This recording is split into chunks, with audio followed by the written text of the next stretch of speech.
샬롬, 반갑습니다. 김혜리 목사입니다.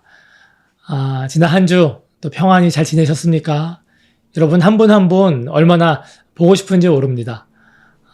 날마다 하나님이 또 여러분과 함께 하시기를 기도합니다. 우리가 지난주에는 창세기 40장을 배웠습니다. 요셉이 두 관원장의 꿈을 해석하고 그 해석한 대로 한 관원장이 복직을 해서 왕 곁에서 왕을 모시게 됩니다. 하지만 그 관원장은 복직을 하면 요셉의 억울한 사정을 바로 왕에게 전해달라는 그 요셉의 부탁을 까맣게 잊어버리고 맙니다. 그렇게 요셉은 무려 2년 동안을 잊혀진 존재로 여전히 그 감옥 안에서 죄수로 살아갑니다. 저는 개인적으로 요셉이 그 2년을 어떤 마음으로 살아갔을까가 참 궁금합니다. 하나님을 좀 원망하면서 섭섭한 마음으로 또 어느 정도 인생을 포기하고 지냈을지, 아니면 그 가운데서도 믿음을 잃지 않고 하나님과 교제하면서 살아갔을지 말입니다. 오늘 내용을 보면 작은 단서가 나오는데 이따가 확인할 수 있습니다. 그렇게 2년이 지나던 어느 날 애굽의 바로 왕이 살찐 7 암소가 흉하고 파리한 7 암소에게 잡혀 먹히고 또 무성한 7 이삭이 가늘고 마른 이삭에게 먹히는 꿈을 꾸는데, 그 꿈을 애굽의 점술가와 그 많은 현인들 단 한 사람도 해석을 하지 못하고, 바로 그때에 전에 꿈을 꾸고 요셉이 해몽한 뒤에 이 복직했던 이 술 맡은 관원장이 요셉이 자신의 꿈을 해몽한 것이 기억이 납니다. 그래서 그 이야기를 바로에게 아뢰자 바로의 명을 받고 드디어 요셉이 바로왕 앞에 서게 됩니다. 15절 16절 말씀입니다. 바로가 요셉에게 이르되 내가 한 꿈을 꾸었으나 그것을 해석하는 자가 없더니 들은즉 너는 꿈을 들으면 능히 푼다 하더라. 요셉이 바로에게 대답하여 이르되 내가 아니라 하나님께서 바로에게 편안한 대답을 하시리이다 라고 말입니다. 요셉은 전에 술 맡은 관원장에게 했던 그 고백을 똑같이 바로 왕에게도 합니다. 요셉이 지금 노예 신분 아닙니까? 왕 앞에 섰기 때문에 이때 자신의 능력을 나타내서 자신이 얼마나 대단한 존재인지를 과시해서 히브리 노예의 약점을 능가하기 위한 자신의 이 무언가를 드러내야 하는 게 마땅한데, 바로의 꿈을 해석하는 것은 내가 아니라 하나님이라고 말을 합니다. 요셉은 하나님의 지혜와 능력으로 말한 대로 그 꿈을 정확하게 해석을 해냅니다. 그 7마리의 살찐 소와 무성한 7 이삭은 앞으로 올 7년의 풍년을 의미하는 것이고, 또 흉한 7마리의 소와 마른 이삭 7개는 그 뒤에 닥칠 흉년을 말하는데, 하나님이 그 꿈을 꾸게 하신 것은 앞선 7년의 풍년 동안 뒤에 올 7년의 흉년을 대비하라고 알게 하신 것이라고 말을 하고, 그 꿈 해몽을 뛰어넘어서 구체적인 대안까지 또 왕에게 제시를 합니다. 그 이야기를 들은 바로 왕은 그 해석을 무척이나 마음에 들어 하면서 이렇게 말합니다. 38절부터 40절 말씀입니다. 바로가 그의 신하들에게 이르되 이와 같이 하나님의 영에 감동된 사람을 우리가 어찌 찾을 수 있으리요 하고 요셉에게 이르되 하나님이 이 모든 것을 내게 보이셨으니 너와 같이 명철하고 지혜 있는 자가 없도다. 너는 내 집을 다스리라. 내 백성이 다 내 명령에 복종하리니 내가 너보다 높은 것은 내 왕좌뿐이니라. 만 2년간 완전히 잊혀진 요셉. 그동안 술 맡은 관원장이 요셉의 은혜를 잊은 게 참 서운하고 또 시험에 들 수도 있었을 것입니다. 그런데 그가 그때 복직하고 요셉을 잊은 것도 하나님의 섭리이고 은혜였던 것입니다. 만일 술 맡은 관원장이 전에 복직되었을 때 요셉을 잊지 않고 왕에게 말했었다면 오늘과 같은 일이 일어났겠습니까? 아닙니다. 2년 전에는 하나님의 때가 아니었습니다. 그때 요셉의 바람대로 관원장이 기억을 하고 요셉의 억울함을 바로 왕에게 말했었어도 아무 일도 일어나지 않았거나 일어나봤자 감옥에서 풀려서 아마 여전히 노예의 신분으로 살았을 확률이 큽니다. 하지만 조금은 더디지만 바로가 꿈을 꾸고 해석을 그 누구도 하지 못할 바로 이때에 그 관원장으로 하여금 요셉이 기억나게 하시니 하나님이 이방 나라 왕으로부터 높임을 받고 또 하나님의 사람 요셉이 이집트 이 나라의 총리 자리에 오르게 된 것이 아니겠습니까? 이것이 바로 하나님의 타이밍입니다. 가장 좋은 때는 하나님의 때인 것입니다. 그때는 내가 정하는 것이 아닙니다. 그리고 내가 그때를 알 수도 없습니다. 그러니까 지금 내 생각대로 되지 않는다고 낙담하지 말고 또 포기하지 않아야 합니다. 이사야서 55장에는 이는 내 생각이 너희의 생각과 다르며 내 길은 너희의 길과 다름이니라. 제가 자주 말씀드린 성경 구절인데요. 정말 우리의 생각과 길은 불완전합니다. 하지만 하나님의 길과 생각은 우리가 알 수 없지만 완벽합니다. 제가 일전에 청년 근육장애인과 그 가족들과 여행을 계획해서 날짜와 인원, 방법을 다 짜고 진행을 하려던 적이 있었습니다. 그런데 그때 하나님이 저를 위해서 기도하는 한 사람의 입술을 통해서 지금은 그때가 아니라고 말씀하신 적이 있습니다. 비행기표도 다 사고 숙소도 다 예약을 하고 또 사람들이 휴가까지 다 받은 상황이어서 진행을 안 할 수가 없었는데 하나님이 계속 말씀하셔서 정말 갈등하다가 그 모든 걸 다 취소하고 몇 달 뒤에 그 여행을 2번으로 나눠서 제주도에 다녀왔었습니다. 그런데 그렇게 여행을 다녀온 뒤에 얼마나 큰 은혜와 간증이 있었는지 모릅니다. 지금 생각해 보면 제 방식대로 그 대규모의 인원으로 그리고 당시에 비도 많이 왔었었는데 그대로 진행했었더라면 고생만 진탕하고 아마 그런 열매는 없었을 것이었습니다.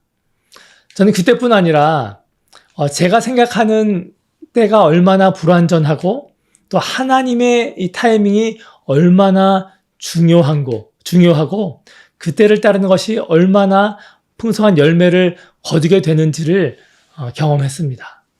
여러분, 하나님은 여러분과 함께 하셔서 하나님의 때를 위해 모든 상황을 주관하시고 가장 적절하고 완벽한 때를 이루어 가십니다. 하나님은 하나님을 사랑하고 그의 뜻대로 사는 사람들의 기도를 또 그 처한 상황을 잠시도 잊지 않으십니다. 우리가 모든 것을 하나님의 손에 맡기고 주님의 말씀에 귀 기울이고 살아가면 하나님의 타이밍에 반드시 우리를 은혜로 이끌어 주실 것입니다. 그래서 지금 아무리 우리가 바라는데도 불구하고 이루어지지 않는다고 할지라도 이때가 하나님의 타이밍이 아닐 수도 있구나 라는 사실과 또 혹 내가 구하는 그것이 하나님의 뜻이 아닐 수도 있음을 우리는 알아야 합니다. 다른 나라에서 팔려온 이 히브리 노예가 당대 이 최고의 강대국인 이집트의 총리가 된다. 이걸 누가 상상이나 할 수 있었겠습니까? 요셉이 했었겠습니까? 아버지 야곱이 했겠습니까? 야곱은 아들이 맹수에게 물려 죽은 줄만 알고 있었습니다. 하지만 하나님은 이 모든 것을 계획하고 계셨습니다. 요셉이 그 꿈을 꿀 때부터, 요셉이 야곱에게 태어나기 이전부터 이 모든 것들을 계획하신 것입니다. 우리 중에서 야곱보다 더한 어려움에 처한 사람이 누가 있겠습니까? 우리 중에 누가 형제로부터 버림받아서 다른 나라 노예가 되고 또 모함당해 감옥에 가 있는 사람이 있겠습니까? 그보다 더한 사람이 있으면 어떻습니까? 그런 요셉을 한 나라의 총리로 세우셔서 많은 민족들을 구원하게 하시고 또 이방 왕의 이름으로 하나님을 찬양하게 하는 일을 이루신 것을 보고 그 은혜가 아무 소망 없이 살아가는 나에게도 임하게 달라고 기도하시는 여러분 되시기를 축복합니다. 여러분의 삶에는 하나님의 세우신 선하신 뜻과 계획이 반드시 있습니다. 그래서 오늘부터 우리는 우리 입술의 습관부터 바꿔야 합니다. 요셉이 줄곧 말한 것처럼 내가 아니라 하나님이 하십니다. 우리의 입술로 말하고 또 내 마음으로 인정해야 합니다. 나는 연약하나 하나님은 강하십니다. 나는 미련하나 하나님은 모든 것을 아십니다. 지금 상황은 아무 소망이 없어 보이지만 하지만 하나님의 때에 하나님의 일을 나타낼 것입니다. 라고 말입니다. 내 생각과 바람대로 안 된다고 낙심하지 마시고 내 인생은 끝났다고 포기하지 마시고 그 대신에 날마다 우리의 시선을 예수님을 향해야 합니다. 히브리서 12장 2절 말씀, 이 말씀도 제가 자주 드리는 말씀인데요. 믿음의 주요 또 온전케 하시는 이인 예수를 바라보자. 그런데 어떤 분들은 아무리 예수님을 바라봐도 예수님이 나와 함께 하시는 것을 느낄 수가 없습니다. 지금 상황상 그것이 정말 도저히 느껴지지 않습니다라는 분들이 많이 계십니다. 하지만 우리가 속지 않아야 하는 것이 있는데 우리가 그 느낌을 사실로 여겨서는 안 된다는 것입니다. 느낌은 느낌일 뿐이지 사실이 아닌 것입니다. 요셉이 팔려간 지 13년이 지나도록 요셉이 얼마나 많이 기도했겠습니까? 하나님이 나와 함께 계시지 않는 것과 같은 느낌이 얼마나 많이 들었겠습니까? 그리고 요셉은 날 여기서 건져내 달라고 얼마나 많이 기도했겠습니까? 어서 이곳에서 나를 구원해서 아버지의 집으로 돌아가서 전과 같이 살게 해달라고 말입니다. 17살에 팔려왔으니 우리 나이로 고등학교 1학년 정도의 청소년 나이였는데 얼마나 아버지가 보고 싶고 집이 그리웠겠습니까? 그리고 기도해도 더 나빠지는 그 상황으로 인해서 얼마나 또 낙심이 됐겠습니까? 하지만 노예의 신분이지만 모든 일을 주께 하듯 해서 주인 외에는 그보다 높은 이가 없을 정도로 인정받고 높아졌을 때 하나님 조금만 더 도와주세요. 이제 저 집으로 돌아갈 수 있게 해주세요. 기도하지 않았겠습니까? 그런데 그 기도 뒤에 어떤 일이 벌어졌습니까? 아무 죄가 없던 요셉이 하루아침에 강간 미수범으로 모함당해서 감옥에 죄수로 갇히게 됩니다. 요셉이 받은 충격과 배반감은 얼마나 컸겠습니까? 그런데도 다행히 요셉은 하나님이 자신과 함께 하심을 믿고 감옥에 온 이 죄인들, 이 관원장들에게 죽게 하듯 섬겨서 이 술 맡은 관원장의 복직을 알려줬기도 합니다. 그래서 하나님 이 일을 사용하소서, 그래서 나의 억울함을 헤아려 주시고 이곳에서 벗어나게 해주소서 기도하지 않았겠습니까? 그런데 그의 모든 노고는 다 잊혀지고 여전히 차가운 감옥바닥에서 그것도 2년이나 지내면서 어떤 느낌을 갖고 살았고 또 어떤 마음으로 지냈겠습니까? 여러분이라면 그런 13년을 하나님의 침묵 속에서 게다가 점점 더 나빠지는 그 상황에서도 하나님이 나와 함께 하신다고 믿고 주님을 의지하고 또 감사할 수 있었겠습니까? 그런데 요셉이 전에 이 술 맡은 관원장에게 그리고 오늘 이 본문의 바로에게 말한 것처럼 내가 아니라 하나님이 하십니다 라고 한 것을 보면 요셉은 자신이 버림받고 모함당하고 잊혀진 바 되어진 그때에도 자신의 처한 상황과 상관없이 자신을 향한 그 하나님의 뜻 그리고 반드시 내 삶을 선하게 인도하실 것이라는 그 하나님의 성품을 믿었던 것 같습니다. 그리고 하나님도 감옥에 있는 그 요셉과 언제나 함께하고 계신 것을 믿었던 것 같습니다.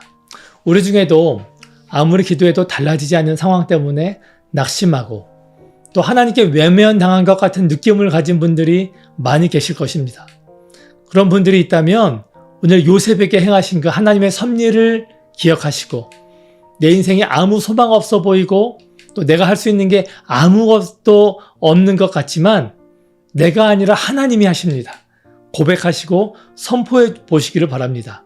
그리고 하나님의 때에 하나님의 일을 행하여 주옵소서 기도하셔서 하나님의 뜻이 이루어지는 삶을 살아가시기를 축복합니다. 반드시 하나님의 때에 여러분의 삶에 그분의 계획을 나타내 주실 것입니다.